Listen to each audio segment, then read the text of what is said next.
welcome to Around the Console, where tonight we're going to be. Hang on a second. Oh, sorry, listeners. No one else is here yet. It's just me. I hope you're well. The other guys haven't actually logged in yet, so I hope you don't mind if I just do a little bit of admin while I'm waiting. I don't know if you actually know, but I'm actually the chairperson for the BDSM group, and I've got a letter here. You probably can't see it actually. It says, "Dear Craig." It's from Sarah Jane. I don't know who Sarah Jane is, but she's looking for someone who can meet her needs. She's into body mutilation, asphyxiation, being chained up, and fantasizing about long snakes. I'm going to pass that straight over to Field Major Styre. Sounds just like his puppet. Oh, the guys are here. Here comes the bot. Hello, people. Sorry, listeners. Just put that to one side. I shouldn't really share that. It's confidential. Oh, These are getting sorry, more Sarah. and more elaborate every I time. love aren't it. they? I love it, John. And I love and it. deprived as well. Yeah. Deprived. There's always a theme in my introductions. And also, I've noticed we're wearing the same clothes as last month. That's Yep. how That is weird just a that. coincidence, actually. Wow. To be fair, I haven't moved from this sofa for 1 month. I've just sat here completely and not moved. Hello, people. This obviously, listeners, we're joined as always by your fellow Whovians around the console host, Suky, John, and Bob. Cliff again is still engaged with his wife. It's been a very long session last month with her. He must be exhausted. He must have taken 4 Viagra's. So today we're going to be reviewing the Sontaran Experiment, which for Suky is a very exciting moment because if I'm not mistaken, it was probably in November or December you asked for this, Suky. Why did we not do it? I can't Because you remember. kept going on about other things and He did. Yeah, and I kept saying, what about the Sontaran Experiment? Oh, no, we'll do it next month. We'll have time next month. And next thing you know, I can't it's remember what we been did. 3 months, 4 months since we I put it up for and it won the nomination and nobody wanted to do it.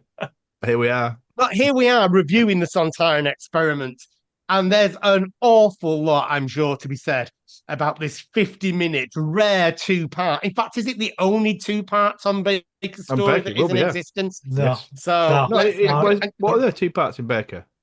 Oh, There no, isn't, is it? Baker's 2 parts. Yeah.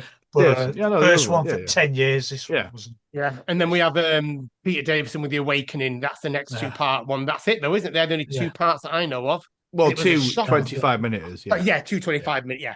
King's Demons, Black Orchid. Of course, yeah, Black Orchid as well. Yeah. Right, let's come to Suki. You've been waiting months to tell us what you think of the Sontaran Experiment. Please, the floor is yours. Oh, isn't this a lovely story? I really do like this story. The Sontarans return. You have a wonderful sort of interaction between Sarah, Harry, and the Doctor all throughout the episode. And the Doctor and against Styre was brilliant as well. I just think the fact that it was all outside broadcast as well. It just really made it a great story to watch, and the tension sort of build up. I mean, just the fact that it's Harry that actually saved the day on this episode is another plus point for this story. So I really do enjoy this story. It's a nice start there from good old Suki. John, Yeah, what did you reckon to... it was a nice little pleasant little thing. I quite enjoyed it. It was over quite quickly. I didn't have to spend too long forcing myself to watch it. So it was, I really enjoyed it, and I particularly enjoyed the fact that Sarah Jane was in it, even though she was dressed for some reason like Yellow anorak. something in the late 80s acid house space. I don't know what was going on there. She was an early trendsetter, wasn't she? Yeah, wasn't she just? But yeah, it was an entertaining little thing. It just felt very simple. It didn't feel very particularly laid. It was good to see Sontarans, although I was a bit put out by the fact that Sontaran wasn't a comedy genius, which I suppose they were supposedly all like that.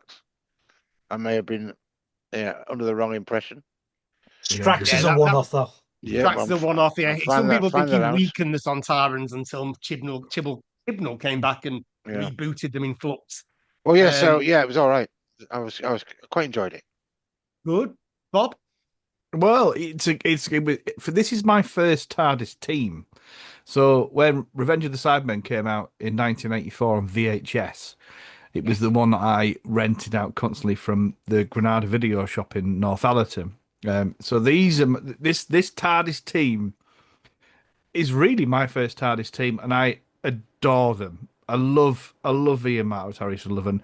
I love, obviously, but I just think the three of them together, it's the best TARDIS team. And fight me, because it is, I just think they're wonderful. I love Ian Martin. I think he's brilliant, and For him, isn't it? Tom Proper Baker, school they're so funny together. Him and Tom Baker, and yeah, I adored it just for that. The fact it's quite a good episode of Doctor Who. A couple of episodes, it's great, but yeah, just that TARDIS team, amazing. I could watch them all day long. I think they're the best, my first and the best. So yeah, that's me. Very positive. For me, it's a lovely story. It's very simple, but also very science fiction wise, story wise, kind of like realistic in a sense that you want to invade, you do a little test on someone in a hidden away location. I quite like that. But I will Very interrupt you, Craig. enclosed. I will interrupt you with that. It makes no Yeah. sense because the Earth's uninhabited, so there's no humans on there Yeah, to invade and defeat. Yeah, So it's kind a of- Well, you bad just ruined my planning. story. The entire bad thing is planning. rubbish. Gonna go straight to my two words. Utter garbage. No. Like you, Bob, this is a really special story for me as well because I love Doctor Who.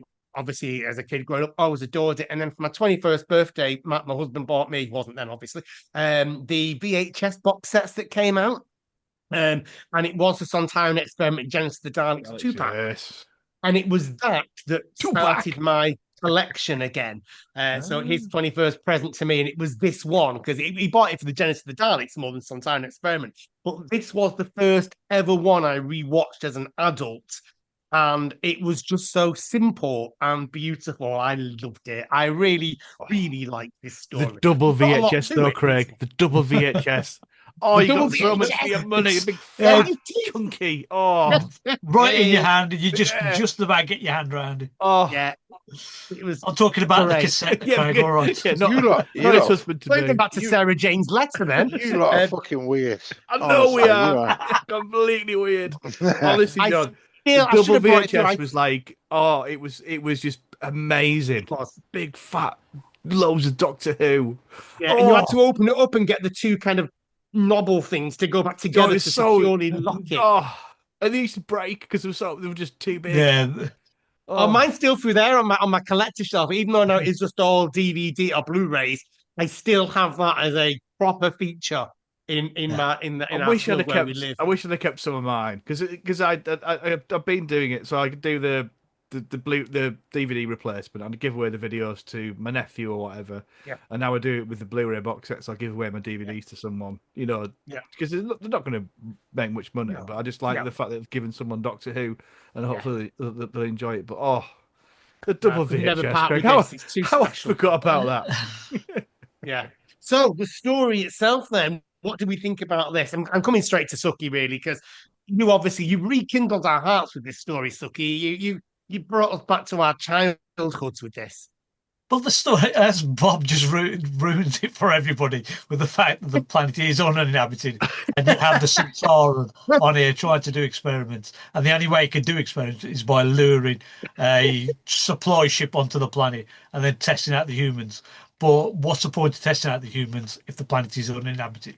And then, of course, you get to the end bit where the Grand Marshal won't invade the planet because he's still waiting on Styre to finish his experiments on a planet that's uninhabited. It just didn't make a lot of sense. But I think But you've got to sort of think that there's Nerva Beacon that have come Yeah. down for, which is 10,000, whatever. Nobody knew that existed, though. But maybe they did. And They did. gonna They repopulate didn't believe the it, Earth did they? and- They didn't believe it. It's a a myth. nice attempt, Bob, but It's just a myth. it doesn't hold It's a up. myth. It's a myth that it's there, but it's just a myth. So nobody knows it exists. So what's the point? What are the Sontarans doing there? What were the Galsac ship doing? They How got did those lured. men get there then? They got lured. They got lured by the Sontarans. Yeah, distress call or whatever. Distress call, happened. Bob. But yeah, Right. but in between, you had Starr conducting his experiment, and you had some dark experiments there. Apparently, Oh, he he did. used one where he drowned somebody. He used one where he's doing lack of water for that person tied up, and then you had the gravity test as well. Yeah. And then you you've got the leader of the spaceship that's crash land. He's Yes, then turned into a traitor by being released so he can help lure all these other humans to him. It is dark in that sort of, but yeah. that darkness is sort of offset by the fact that you had Harry and you had Sarah and a lot of the Doctor there playing, doing it playfully within the story. Yeah. So It you're doesn't not, feel dark, does it? But it it No, doesn't. actually is really Yeah, dark. it It is. is yeah, human experimentation, yeah. So you had all that going on. This is what classic Who sometimes can do, where you can have you're watching something that could really be something that will make you depressed and go, oh my God, this is so bleak.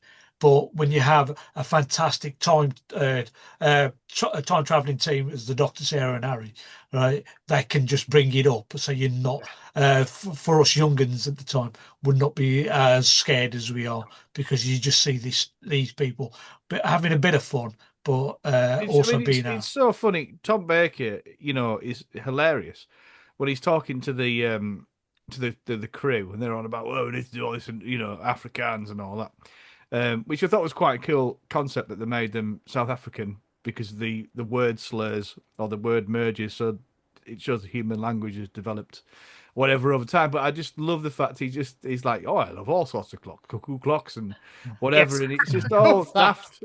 And it's It's just him and fun. Harry as well, and the whole dynamic between the three of them.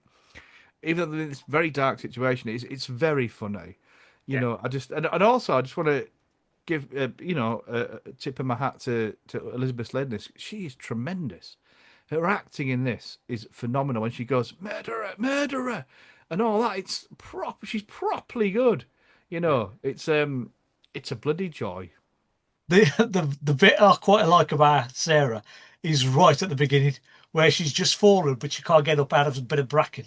And she's just swinging her legs up in the air, going, help, help, help. And I think, come on, Sarah, you can do better than that. It's like being on a slight Feminist, yeah. incline into Five But it's Doctors. You also can do like the better. bit when she puts her hat over her eyes and she's like, like Give me some that. attention, yeah. Yeah, It's that playfulness so of her, good. isn't it? That's what she wants to get on. She's not there for the science side. She wants to explore and find what the story is because that's her nature. And I love that and the way the Doctor's like he's so unaware. He's like, oh, over there somewhere will be the pigeons and whatever it was, Yeah, and the cars, but he hasn't actually twigged really in his own world that this is a derelict place. This isn't quite what he expected. it's bloody brilliant. And I just think as well because you've got the tie-in from the Time Warrior as well. It's the same actor playing, the Sontaran, Kevin um, Lindsay. Kevin Lindsay, and I think it's just fantastic that she's got that history with him as well. And she's like the fear that she shows in her acting is brilliant. When he comes out and she's like links and all that. I just thought it just awesome, man. Yes, that is great when she's going links, and Yeah. it's you can hear the terror in her voice. And he lifts her Yes. helmet off. That is a classic cliffhanger. That I think. And they look really good. Yeah, The Kevin Lindsay Sontarans both look really good. yeah, And The, he's the way with his tongue and all that sort of yeah. stuff yeah. that he does there. It's great. He's just class. Yeah. I know the Sontarans are supposed to be a clone race and they're all supposed to be basically exactly the same. Right? But the fact that there is a slight difference between Lynx and Styre. And she goes, but you're Lynx. But it's not quite the same. Different No, mask but was made, it isn't to different us. hands. But I think to everyone else at the time, you're not going to remember Not the going to time Well, notice that as well, a no. kid, I as an mean, 8-year-old or whatever. Yeah, previous year, wasn't it? Last year. but yeah, he's a great Sontaran. I love the actor as well. I think he's apparently by all accounts he was just a top fella as well. Like just Mm. really funny, dry Australian dude. But his Sontaran for me is the Sontaran. yeah, That's he is. That to that's me is the Sontaran in this because he story. gets daft. In the two doctors and the I like invasion the of two time. doctors. I have a real soft But spot they're for just that too story. big. I like the little They are too tall. stumpy, Yeah, Yeah. they're really tall, aren't they? proper Yeah, potato head class. yeah, Yeah, yeah. just ace. And I think the But his supporting spaceship cast, as well, the dome spaceship, and the way the yeah, television monitors put amongst the rocks, it just feels really, I don't know, the clash of the science and the nature is brilliant for me. They just stand out as alien in amongst that yeah. environment. It's great. It's awesome, man. And I think the supporting cast as well. They were all very good. Mm, You know, Roth, the guy that gone slightly mad. You know, he was yes. great. And I think the all of Oh, them were it's such a shame that they killed him off, though. I mean, yeah, it was just a yeah. sad way for him to. He's had enough. He's been tortured before, and then he just decides he's going to make a run for it, and that's it. He's dead. Mm. He's died. Oh, it's just a shame. And the whole bit with Classic Harry series and the is guy. quite graphic on that, though, isn't it? Like the way he falls and breaks his neck and then just lies there. Yeah. It's something I think the new series does shy away from in New Who. I might be wrong. That's just a gut response. But they do have that horrific. This is a death. You know, when we reviewed what it was all that time, Android Invasion, the guy jumps off the cliff. That's quite Mm. grotesque as well. And the same here. The doctor's death when he gets shot.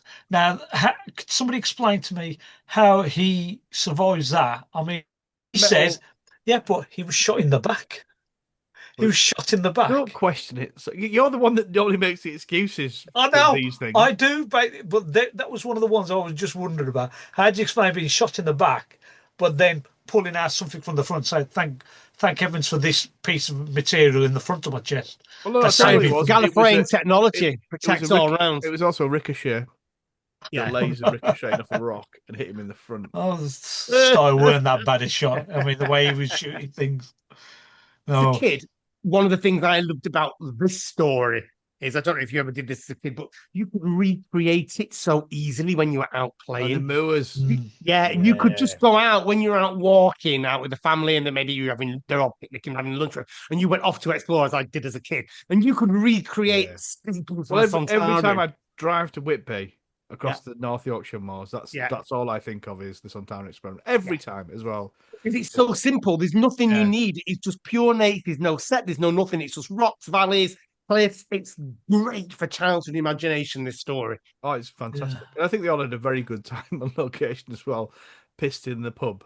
What did Tom Baker Didn't said? Tom Baker break his collarbone though? Yeah, He did. did, He sure. break his towards collarbone in this one. Yeah, towards and the you can end of the see it, can't you? In shoot. his pose. Yeah. But That's why it's he's got his more. scarf Yeah. wrapped round his neck brace. And apparently he was very, very dramatic about it and thought he'd really done something bad. And the doctor went, the actual doctor at the hospital went, "You've just broken your collarbone. It's the best bone to break and you'll be fine." He was gutted because he was making a right drama out of it, apparently. I say because And then he was back in the pub. well, I wondered what they filmed after this because I think in this story you can tell by his the way he moves his body that something's injured. But I don't know if it was filmed in sequence. But in Genesis of the Daleks, there's nothing. I saw it the other day. It was on a new channel I came across, and I only watched part one of it. It's cracking. But you couldn't tell any kind of body restriction by him, so I wasn't sure how they did it.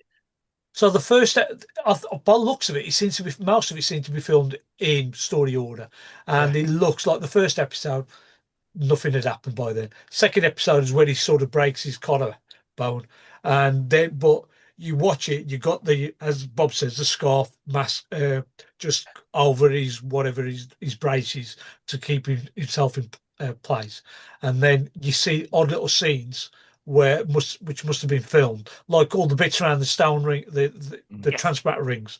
Those were probably before, and then he's probably had a week or 2 weeks rest before he actually starts filming. Right. I think Genesis and the Daleks. Yeah, and also and the main, I think the main parts that he did was the fight at the end. That was a lot. That was the stunt guy. What's his name? Terry Walsh and Terry Stuart Walsh. Fell. He was, Stuart Fell he had was to in, wasn't he? double up for Kevin Lindsay, didn't he? Because Kevin Lindsay had his heart problem, so he was in the Sontaran suit. And then you had Terry Walsh, who also played one of the spacemen. Yeah, he was in it, actually in it, wasn't he? Yeah, he was actually in it. So he doubled up for Tom Baker, and you can see little bits. You think to yourself, Tom Baker doesn't nimbly jump up them rocks like that normally, and bang, bang, bang. You can see he's up. So yeah, there was quite a bit of somebody else posing as Tom Baker, Jumping around. jumping around.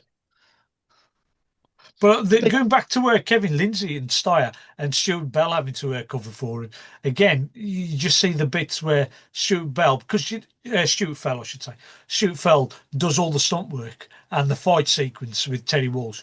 You you can understand why they had to do, because I think Bob must have watched the same behind the scenes episodes Yeah. where they showed like they told us that Kevin Lindsay had such a problem that he couldn't actually keep coming down up from wherever they were filming, so he's staying up there by himself eating his food up there, and then coming at the end of the shoot he'd come down then. So that's why they needed Stuart Fell to do quite a lot of the actual Also, stunt pieces. he scared a dog walker.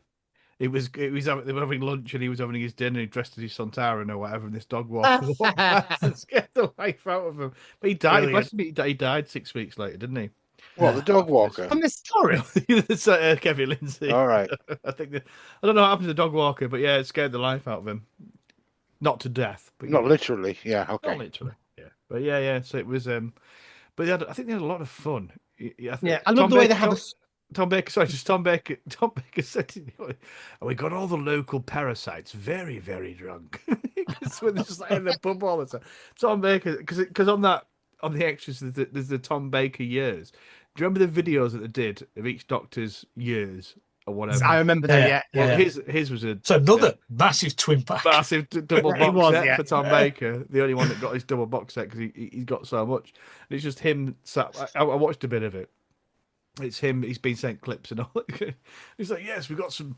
Couldn't the local parasites very drunk? You know, just pub getting hammered and then going to work the next day. It's Not like that now. 70s man. It was another world. But yeah, they had a great time by all accounts on there.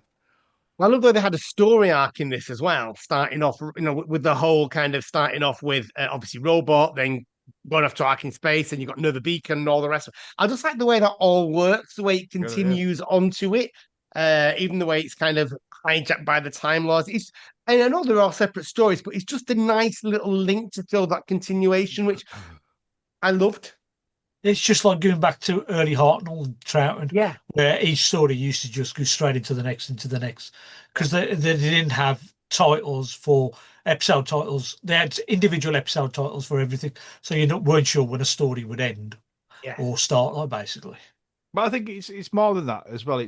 You take Robot out of this season because that's like the opener or whatever. Yeah. But you've got from the Ark in Space. They don't have the TARDIS either. It's kind of gone, and everything is mentioned as well. And I think the Ark in Space, the script or whatever, it was filmed in the opposite direction, which is why I think you've got a bit of a the why is the Earth uninhabited, etc. But there's a slight bit of confusion. But they were filmed out of sync. But you still got the continuation. They've come down from Nova Beacon to put whatever right on the current Earth planet. Interruption of Genesis of Daleks, then you're back, but you travel through time, and you're back on in essence Nova Beacon, aren't you, for Revenge of the Cybermen. So it kind of it's a really good, Great little backstory. I love whatever the way they do it just works, and there's no TARDIS. It's a very loose arc, isn't it? You don't have to watch it to get the arc. It's just there. It is literally the Doctor's travels on that journey, which is brilliant. And also, you don't even think, oh, there's no TARDIS. It's like.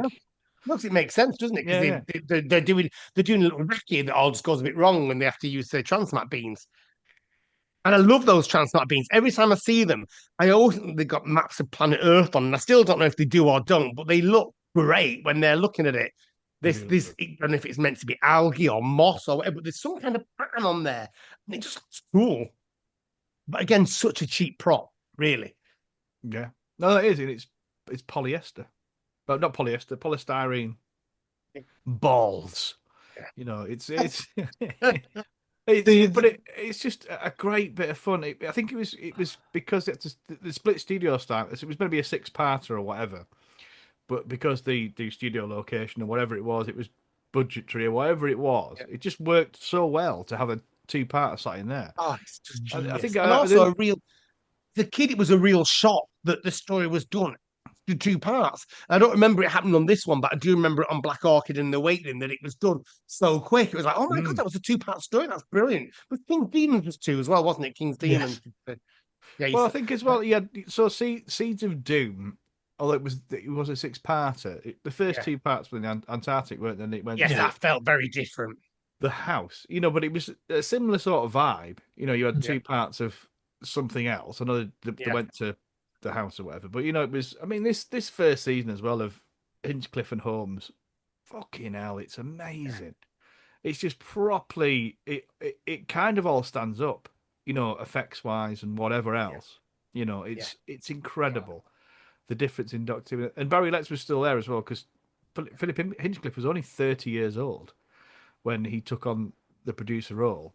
So Barry Letts stuck around a little bit, so he had a bit of input in He, this. And he's, he didn't have much of an input no, no, no, towards no, the no. later. But I I mean, think he it was was around. mainly robots Yeah, and maybe Ark in Space. That's about it. And then the rest, he just left him to it. but just the tonal change was incredible. It was a breath of fresh air, I think, for Yeah. Yes. Big cheeky smiles from Tom as well when he's doing it. I love it. I love that when he grins. It's like a real Cheshire cat. Well, Brilliant. I think from Tom Baker as well. There's a lot of gratitude for Doctor Who, in these first 2 or 3 seasons because he was on a building site and now he's got a regular, Proper job, well-paid yeah. acting job, and he loves it. He lives it. He loves it. Yeah. Obviously he's out on his beers and whatever else, later on or whatever. But things like he wouldn't smoke in public if he could No. help it, and Mm. and really embracing the fact that the children. He just was the perfect doctor. For me, I Yeah. think that's why, and he was so long lasting that a lot of people's doctor. And I just Everyone thought, loves it. Yeah. It was a total pleasure to go back and rewatch this, I have to say. yeah, it was, and it being 2 parts helps as well because you, Yeah. you get to do a couple, don't you? But yeah, just class, man. Any One final thoughts on our Sontaran experiment then? Because obviously it's only unless there's Suki, you were going to say something, then I I think was that's just going to say this out also one of the main reasons why I quite like this story is one of the very, very first Target novelizations I bought. yeah. So probably 10 or 11, 12 maybe, and I picked up this one, and it's the first one by Ian Marter who played Harry. So Right. this is his first book that he wrote. That was We've my not one talked about the regret. robot, have we? What's that? Sorry. Go on, Bob. No, I was going to say that was my one regret that I didn't get. And well, I've had plenty of time, so I should have done. I can't make excuses, but I really wanted to read this because Ian Marter is a fabulous writer. I will Mm. have read it at some point, I'm sure, but he is a fabulous writer, very intelligent fella, top guy all round, apparently.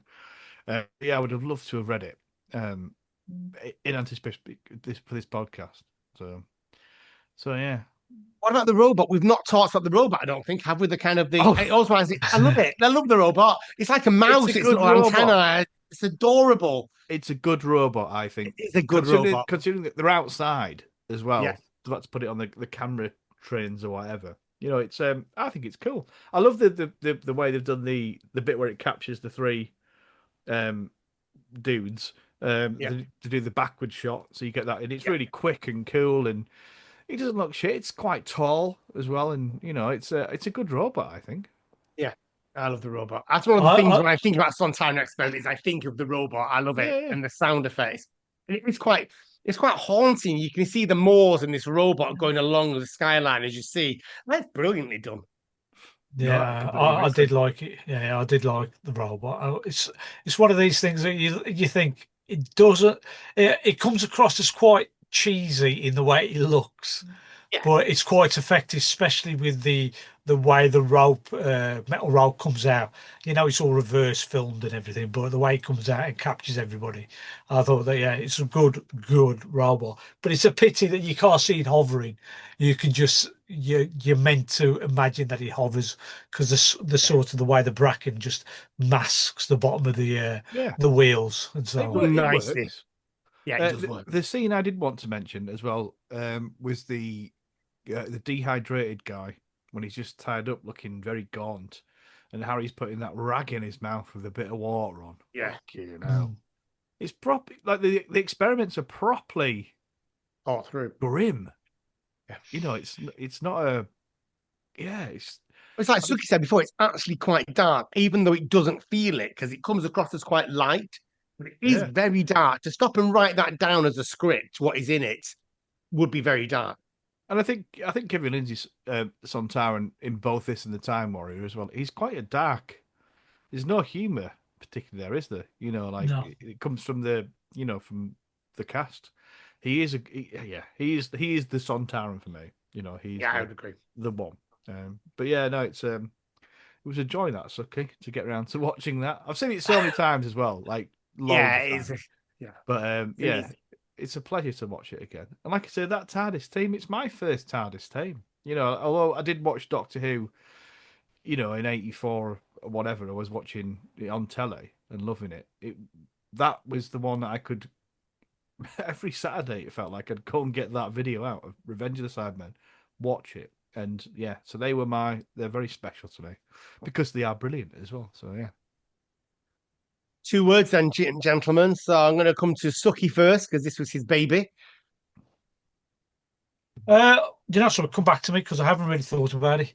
Oh, Because that's I've just okay. been. So I'll start off, just give people a few moments on that one. So for me, it's going to be childhood play. Because like I said before, this brings back memory of being able to reproduce this, running around sand dunes and running around fields and things like that. So for me, it's just the ease of it. What was good fun about Doctor Who then, there was not the big sets and special effects. It was cheap, but it was great. So childhood play. John, 2 words. Yep, it was a lovely little episode, little story, and I quite enjoyed it. So I'm going to say pot noodle as my 2 words. On. Yeah, I hope it's We a should have different flavour pot noodle and I've lasagna. got different one, I've John. got another one. Got another pot noodle. Fantastic. You just living off pot noodles at the That's time, it. I've aren't had you? 2 pot noodles in 2 months. That's all right. They're easy You're wasting food, away, John. Wasting away. Yeah, man. Bob Star, 2 words, please. Team TARDIS. Yeah. Team TARDIS. Going back to your childhood there as well. Yeah, no, it was excellent. And we need to do now pick a. Hold on, Now we've got hold to go on. back to Suki. Yeah, Suki's 2 Sorry, words. Suki's And you know something? I've got my 2 words, and it's about time, right? Because we've finally done this episode. I The like story. it. There's my 2 words. About time. I'm good. Right. So it is indeed time to choose for next month. So, I don't know if has anyone actually got one in. I can see Suki there. Oh, Suki's pulled one off. Suki. Oh, that sounded wrong. Craig, that's for later. It That's a sounded- private moment. It that is, sounded Craig. exactly like everything you always say, Craig. So wasn't it? Sorry, Yeah. that was a genuine accidental innuendo. Suki, what have you pulled off for us now?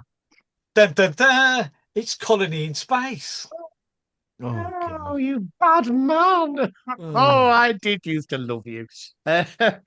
With fear and great trepidation, I'm going to John in case he's going to second this. John. Terminus. Oh, Terminus. Nice. Okay, right. Okay. Bob. I don't know, Craig. Do you know what I really fancy doing? The war games in colour. Oh, No, I can pick something. no, it's your choice. It's totally your choice. You always choose the war games. Yeah, because we've not done it in colour. No, we haven't done it in Terminus. colour. We haven't done it in colour. And also, it's And quite- finally, Yeah. in that case, it'll be me. I'm going to go with Planet of the Spiders, John Pertwee. oh, So, just the So 7 that's, parts. is it 7 parts? I thought it was 6. Or 6 Six. then, 6-part story. Oh, I might be busy. maybe. Right, I'm going to roll this dice. That was a 2-part It's a one as 5. well, wasn't it? It's a 5. It's Craig. Planet of the Spiders. Oh, I'm busy. Bit of John. Come on, it's John Yeah. and Sarah Jane. John, Sarah Jane, John put his final story. Yeah, I Nice know, little. but 6-parter, you bastards. They're only 25 minutes each. It's only like Yeah, 15. that's It's only like a that's like 3-hour film. it feels like about 30 hours though, guys. I've got to be honest. So, Wait till you watch it, it'll feel like 60. oh my god, I'd rather do war games. The dice has spoken, dice John. has I'm spoken. sorry. I know. That is It is what the it power is. of the dice. So next time you hear from us, gorgeous listeners, it will be Planet of the Spiders, the Boom. end of an era after 5 years of playing the Doctor. John Pertwee departs, and we get our first glimpse of good old Tom. So until then, Holy it's take balls. care, and it's goodbye from all of us. Bye bye, people. Bye. Lighters.